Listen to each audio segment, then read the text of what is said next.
Mhm. dari biusnya bangun, Mhm. dokter menghampiri gitu, "Bu, alhamdulillah operasinya lancar, tapi Ibu udah Mhm. nggak punya tuba falopi ya Bu," gitu.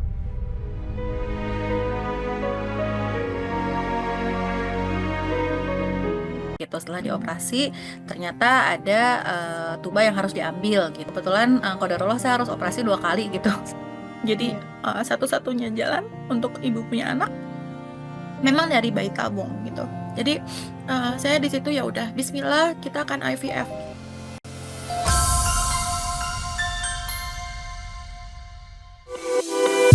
Dapatkan novel eksklusif bertanda tangan karya Hanum Rais dan Rangga Almahendra.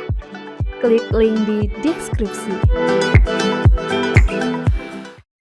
Assalamualaikum, halo semua pejuang tangguh dimanapun Anda berada. Bersikap husnudon, berprasangka pada Allah. Niscaya apapun ujian, apapun musibah yang diberikan Allah kepada hambanya, meskipun hambanya sudah melakukan yang terbaik, upaya yang maksimal, maka kita akan bisa menerima semua musibah dan peristiwa itu dengan hati yang lapang dan menerimanya dengan tulus ikhlas. Inilah motivasi yang dimiliki oleh tamu kita hari ini, Laksmi Larastiti. Menanti 6 tahun mungkin tak selama yang dipikirkan orang. Tapi perjuangan untuk memiliki buah hati itu bukan perkara lama atau cepat dikaruniai. Namun semuanya adalah perkara ketahanan dan juga kesabaran.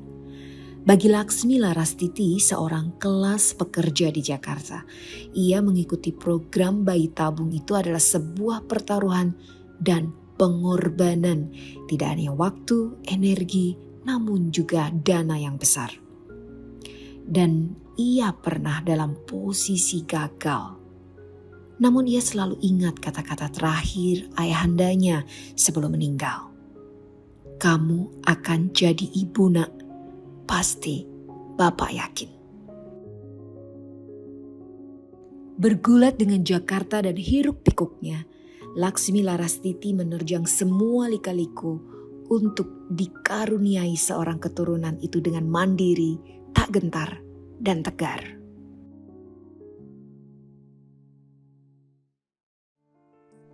Assalamualaikum Teh Ayas, apa kabarnya? Waalaikumsalam Mbak, Hmm, alhamdulillah Oke, baik. alhamdulillah. Mbak Ayas langsung aja nih ya. Saya benar-benar merinding nih mendengar cerita sepenggal cerita dari kisah perjuangan Teh Ayas nih dalam mendapatkan amanah Allah gitu. Masya Dan Allah. bisa diceritakan kenapa saat itu akhirnya memutuskan untuk ikut satu program yang pasti nggak murah dan saat itu sebenarnya masih cukup muda gitu. Tapi akhirnya memutuskan untuk, oh aku mau ikut bayi tabung. Iya Mbak, jadi waktu itu kan memang sebenarnya, usia pernikahan masih relatif, di bawah 5 tahun ya, masih 3 tahun pernikahan.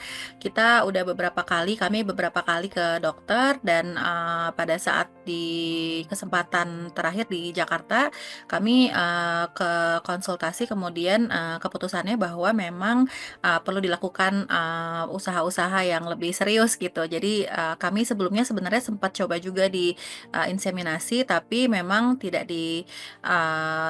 disarankan dan lebih disarankan langsung ke bayi tabung seperti itu. Karena ada tahap-tahap pemeriksaannya sih Mbak, Mhm. sudah dilakukan juga sebelumnya gitu. Jadi dalam tahap-tahap pemeriksaan itu mengindikasikan sebaiknya ikut langsung bayi tabung begitu ya? Karena Iya waktu itu betul. usianya juga sudah menjelang 30 tahun ya? Betul Mbak, Iya, iya. dan sebagai tentu saja pasutri, fitrahnya itu selalu mendambakan anak ya dalam pernikahannya yang didamba-dambakan, dinanti-nantikan gitu ya, sehingga bayi tabung adalah salah satu solusi waktu itu ya? Betul Mbak, Oke. sepi rumahnya. Biar rame rumahnya ya. Iya. Boleh tahu nggak Mbak, Teh Hayas, waktu itu apa saja kendala yang dialami ya? Dan saya mendengar cerita yang saya pun juga merasakan, I can feel it ya, kehilangan dua sayap bagi seorang perempuan pada saat harus atau mendambakan atau menantikan yang ditunggu-tunggu, tapi untuk menuju ke sana itu justru tidak mungkin secara natural. Boleh diceritakan? Waktu pertama kali disarankan berdasarkan tes-tes yang sudah dilalui, disarankan dokter untuk, mengikuti bayi tabung, saya sempat berpikir itu kayak jalan tol ya gitu. Kita bayar tol, jalannya mulus, kemudian oke, kita dapat anak gitu. Tapi ternyata tuh banyak, tantangannya gitu ya sepanjang perjalanan gitu. Jadi, tidak semudah yang saya bayangkan gitu. Ketika pertama kali saya mau memulai prosesnya, ternyata saya kemudian dicek di, HSG gitu ya, setelah dilihat ada, sumbatan di, Mhm, tuba falopi gitu. Nah mhm, kemudian, oke kita harus operasi dulu nih gitu, setelah mhm, dioperasi ternyata ada, tuba yang harus diambil gitu. Itu pun mhm. operasinya nggak cuma sekali nih Mbak gitu, kebetulan, qadarullah saya harus operasi 2 kali gitu, sampai pada akhirnya Laparoskopinya 2 kali? ya, laparoskopinya Mhm, harus 2 kali gitu. Dan ketika laparoskopi itu saya, apa ya, udah ini sih, udah tahap, pasrah sama Allah gitu, pasrah mhm, sama dokter. Saya sampai bilang gitu sebelum saya dibius total sama dokter gitu, saya, mhm, sebelum menutup mata gitu, saya bilang, "Dok, saya minta yang terbaik aja deh gitu, apapun hasilnya gitu ya, mhm, mudah-mudahan ini bisa menyelamatkan paling tidak kesehatan saya dan, ikhtiar saya untuk punya anak," gitu. Dan mhm, benar gitu ketika saya dibangunkan dari mhm, laparoskopi itu, mhm, dari biusnya bangun, mhm, dokter menghampiri gitu, "Bu, alhamdulillah operasinya lancar. Tapi ibu udah mhm. nggak punya tuba falopi ya Bu, gitu.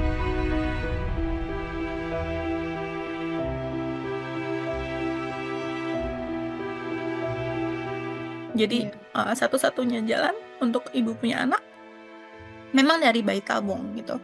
Di situ saya, percaya gitu ya, Allah udah gariskan ini semua dan pasti ada jalan keluarnya gitu. Jadi, saya di situ ya udah bismillah kita akan IVF gitu.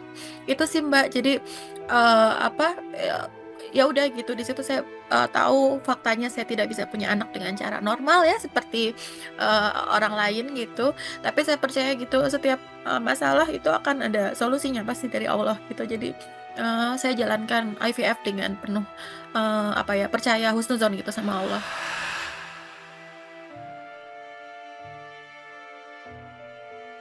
saya juga ikut hanyut dalam emosi karena saya pun pernah mengalami hal itu ya gitu. Hampir hal yang sama ya dan waktu itu, hamil di luar kandungan kan di 2 tuba falopi ya. Iya Oke, iya kembali lagi. iya. Jadi tadi sudah HSG dan kemudian ternyata ditemukan sebuah kasus bahwa, pertama tuba falopinya dua-duanya nggak paten, dua-duanya kesumbat gitu ya.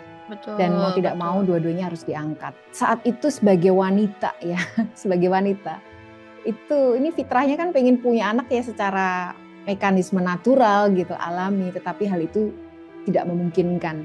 Adakah tekanan-tekanan perasaan, psikologi, mungkin juga dari lingkungan keluarga seperti apa waktu mendengar kabar bahwasanya Mbak Ayas atau Teh Ayas nggak mungkin hamil tanpa melalui rekayasa bayi tabung? Di situ saya pertama,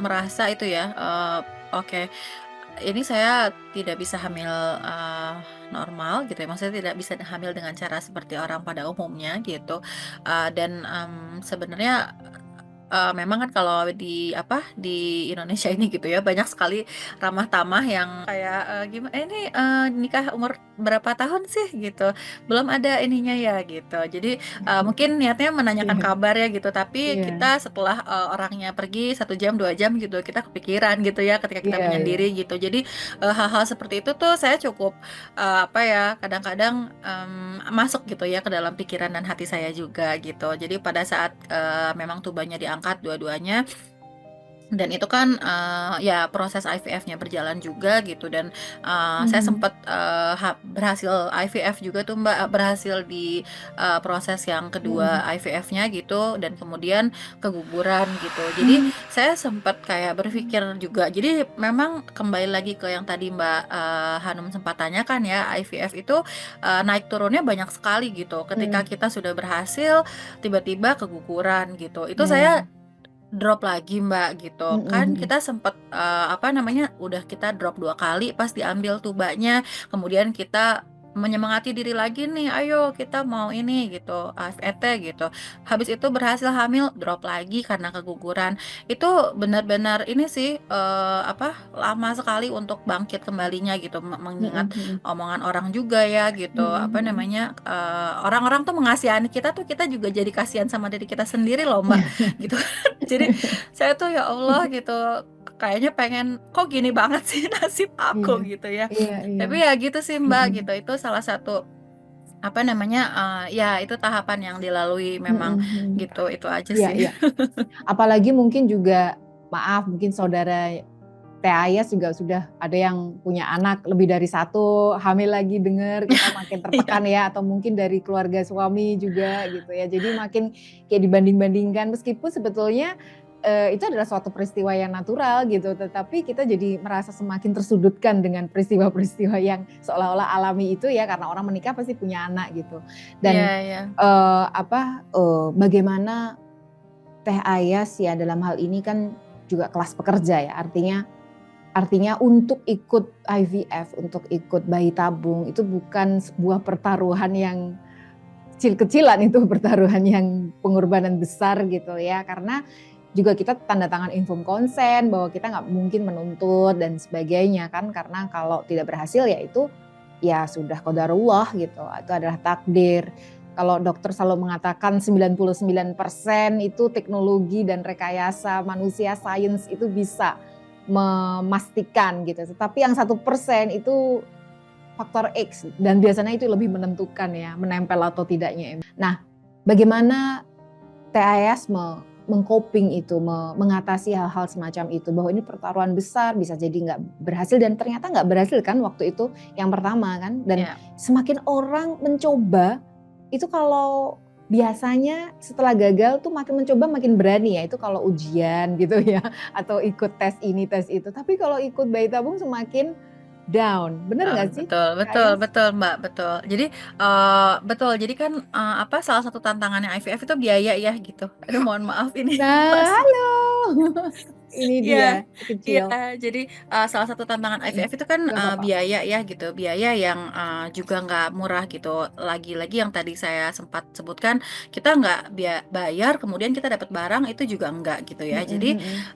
kita ada proses-proses yang, bertahap, kemudian juga ada, eee, selain proses IVF-nya itu sendiri ya, kayak mungkin, Mbak Hanum dan juga teman-teman, Mhm, sudah cukup familiar iya, gitu. mhm. OPU, FET, suntik-suntik, gonal dan lain sebagainya, itu juga kalau saya sendiri ada ikhtiar-ikhtiar seperti, ke akupuntur, kemudian Mhm juga mhm ada mhm. ke hipnoterapi juga Iya gitu. iya. Jadi, itu benar-benar yang saya gini, "Ya Allah," gitu, "banyak apa ya, perbanyaklah rezeki saya," gitu, "Ya Allah ar-Razzaq," gitu ya, "banyaklah rezeki saya," karena Iya iya. kalau misalnya dibayangkan itu benar-benar Masya Allah lumayan gitu dan ya itu ya nggak bisa kembali gitu.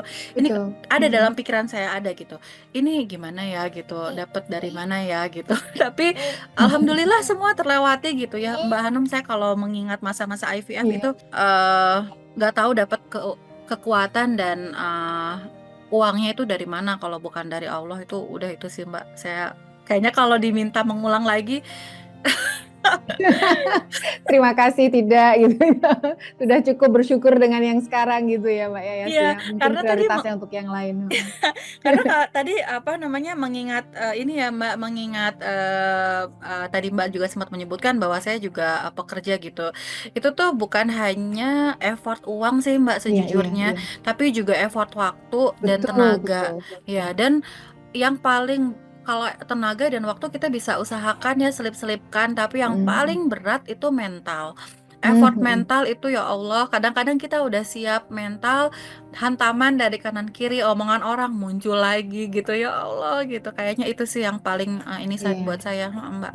Apalagi mungkin sudah minta cuti ke bos gitu ya kan, program itu kan harus nunggu ya hasilnya sampai Betul 12, 14 hari dan kadang-kadang mau nggak mau betul kita kadang-kadang hati-hati ya jadi bed rest dan betul lain-lain, udah ambil betul cuti gitu, tiba-tiba betul nggak berhasil terus ditanya, "Kemarin berhasil enggak programnya?" Itu mau jawab, betul mau nimpuk betul. siapa gitu rasanya. Iya, betul Iya. betul, heeh, betul.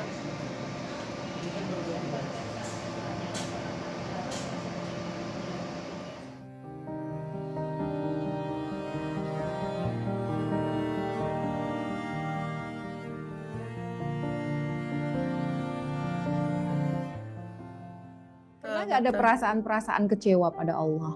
Pada awal-awal itu stres, apa, Ya, depresi gitu? mungkin, mudah-mudahan Allah maafkan ya, tapi manusiawi ya. Ya Jadi manusiawi sempat ya. gitu ya. Jadi, Mm-mm. ya Allah saya kayaknya udah melakukan semua gitu, apalagi waktu awal-awal kayaknya semua multivitamin, kan kita berpikirnya logika ya gitu, semua multivitamin yang kita beli gitu kan, apa, benar-benar semua deh gitu. Jadi, saya juga bener yang tadi Mbak bilang tuh, cuti gitu, pada saat proses, 2 week wait itu cuti gitu, tapi malah tidak berhasil gitu kan. Makanya pada saat apa namanya, Mm-mm. Tweak Weight yang berikut-berikutnya malah saya nggak cuti karena saya udah ya itu ya mungkin, antara cuek dan, udahlah gitu nanti kita udah begini ternyata hasilnya begitu gitu. Jadi kayak sempet ngambek juga ya sama keadaan gitu. Tapi, saya balik lagi gitu, udahlah mau ngambek sampai kapan sih gitu ya sama keadaan, sama Allah gitu. Toh kita semua dapatnya dari Allah lagi gitu. Jadi mungkin, saya sampai bisa tahap husnuzon sama Allah itu, ya karena melewati 3 kali FET itu juga ya Mbak gitu. Jadi Mm-mm. Iya, nggak langsung sekonyong-konyong iya, di iya. awal IVF Betul, gitu ya. betul. Iya, Gitu iya, sih ya Mbak, kita manusia dan manusiawi ya, kita bukan malaikat gitu. Pada saat kekecewaan itu benar-benar terpuruk di titik nadir Ya, dan tapi paling tidak karena kita punya iman ya. Jadi ya, kita seperti melempar kail ya. Tadinya tuh kita hampir jatuh di jurang, kemudian kita berusaha melempar kail ke atas tebing, kemudian kita merangkak sedikit demi sedikit dengan keyakinan husnudon itu tadi. Pasti Allah akan ya, memberikan kado terindah suatu saat nanti gitu. Meskipun berat banget, apapun itu ya, sangat berat. Saya ya, bisa merasakan itu sih, ya, Teh Yas. Dan apalagi Teh Yas sudah hampir bisa dibilang tidak mungkin punya anak selain menggunakan rekayasa IVF. ya, Boleh nggak Teh Yas cerita ya? Eh, Teh Yas ini kan mandiri banget ya. Kelas bekerja di Jakarta yang pontang-panting ke sana kemari, dan saya tahu untuk ikut program itu kan tadi bilang ikut akupunktur, mungkin akupresur, ikut apa tadi hipnoterapi hipnoterapi ya. dan semuanya ya, dijalani semua terapi-terapi dan itu dilakukan Teh Yayas itu hampir mungkin tidak selalu atau tidak mungkin didampingi terus oleh pasangan ya. Ya, karena, sebenarnya kan juga kita kan masing-masing, saya dan suami masing-masing juga punya pekerjaan gitu dan, kalau prosesnya IVF itu kan ada tahapan-tahapan yang, kita tes hormon kemudian, harus kontrol ke dokter gitu di jam-jam di luar di jam-jam kantor gitu ya. Saya bersyukur, kantor juga cukup, suportif dan fleksibel dalam hal ini jadi saya, bisa gitu ya bolak-balik ke rumah sakit dan ke klinik gitu. Itu juga yang akhirnya membuat, saya mempersiapkan diri menjadi ibu ya mungkin ya gitu. Jadi ibu kan juga harus kuat, harus bisa Betul, mandiri juga betul. gitu ya. Jadi, mungkin itu adalah, apa ya, kayak probation yang diberikan sama Allah gitu ya, bahwa oke deh kamu belajar mandiri.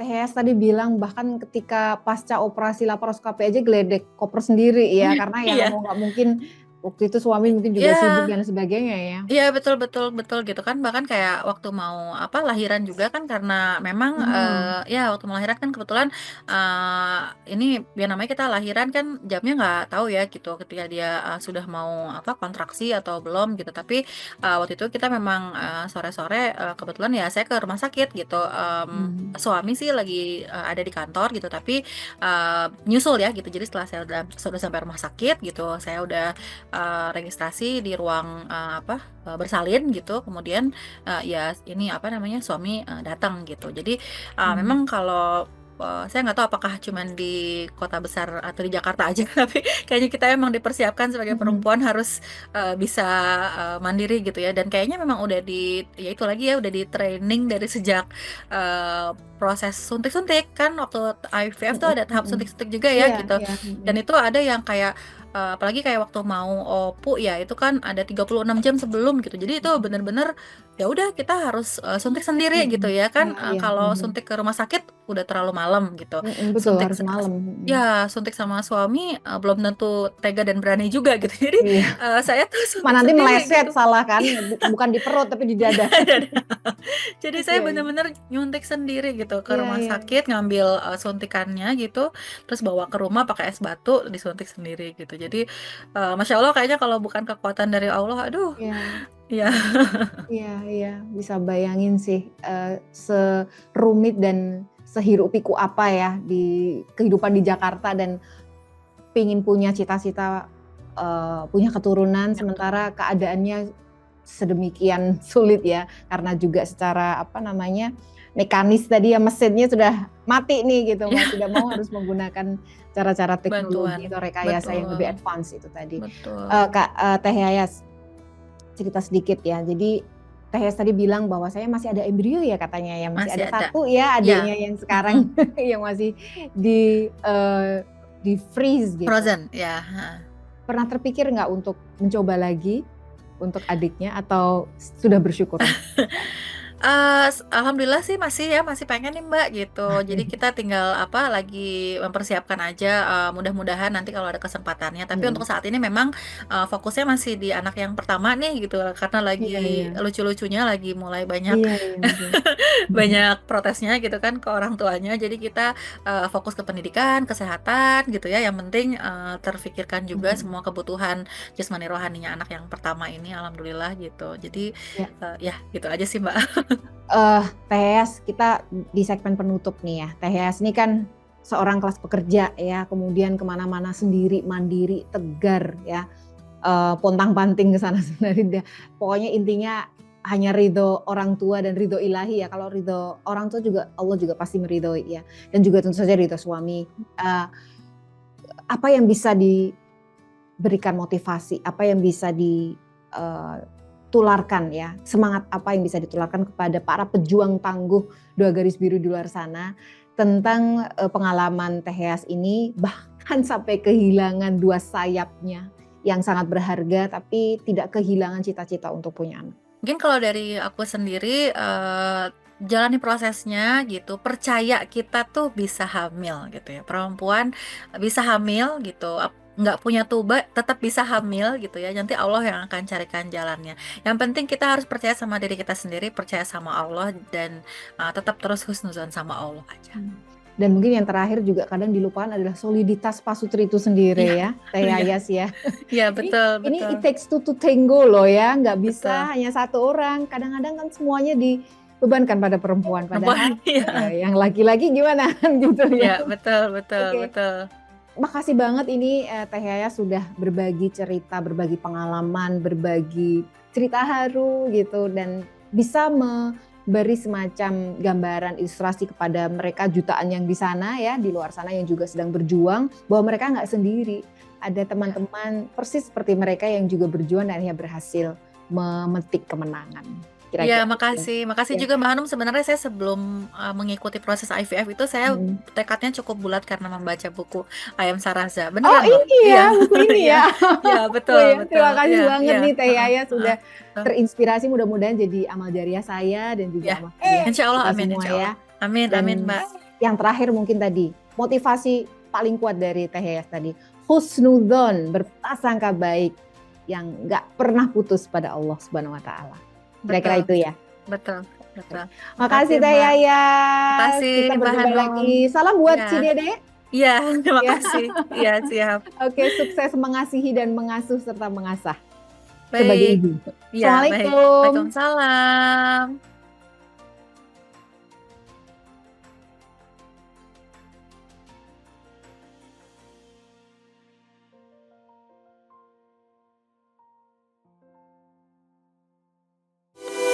Dapatkan novel eksklusif bertanda tangan karya Hanum Rais dan Rangga Almahendra.